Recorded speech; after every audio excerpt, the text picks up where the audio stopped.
கிளம்பினார். அறியாத தேசம் நோக்கி விசுவாசத்தில் நடந்தார். தன் வீட்டை துறந்து உறவை மறந்து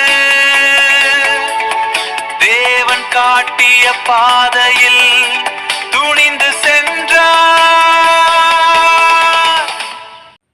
உன் தேசம் விடு, உன் ஜனம் விடு என்றார்.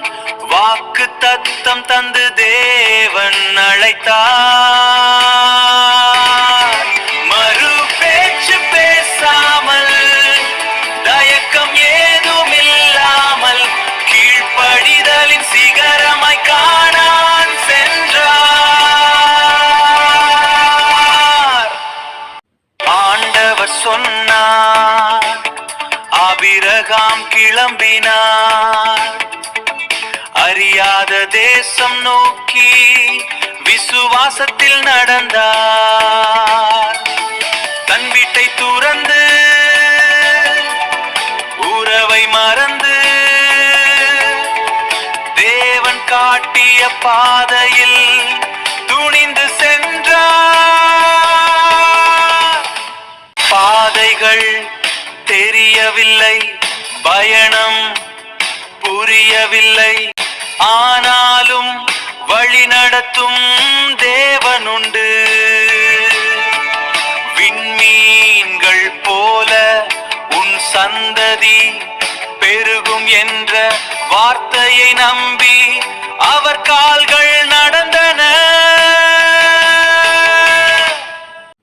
ஆண்டவர் சொன்னார், ஆபிரகாம் கிளம்பினார். அறியாத தேசம் நோக்கி விசுவாசத்தில் நடந்தார். தன் வீட்டை துறந்து உறவை மறந்து தேவன் காட்டிய பாதையில் துணிந்து சென்றார். சோதனைகள் வந்த போதும் சோர்ந்து போகவில்லை. தேவன் கைவிட மாட்டார் என்ற உறுதி அவரிடம். விசுவாசத்தின் தகப்பனாய் இன்று விளங்குகிறார். கீழ்ப்படிதலின் மேன்மையை உலகுக்கு சொல்கிறார். ஆண்டவர் சொன்னார், ஆபிரகாம் கிளம்பினார்.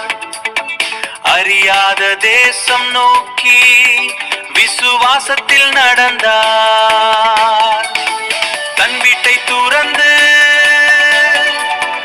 உறவை மறந்து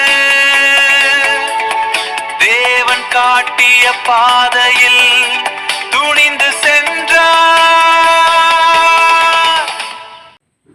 கீழ்ப்படிவோம் நாமும் ஆபிரகாம் போல. அழைத்தவர் உண்மையுள்ளவர், நடத்துவார் நம்மை. வாக்குத்தத்த தேசத்தை நாமும் அடைவோம். ஆண்டவர் சொன்னார், ஆபிரகாம் கிளம்பினார். அறியாத தேசம் நோக்கி விசுவாசத்தில் நடந்தார். தன் வீட்டை துறந்து உறவை மறந்து தேவன் காட்டிய பாதையில் துணிந்து சென்றார்.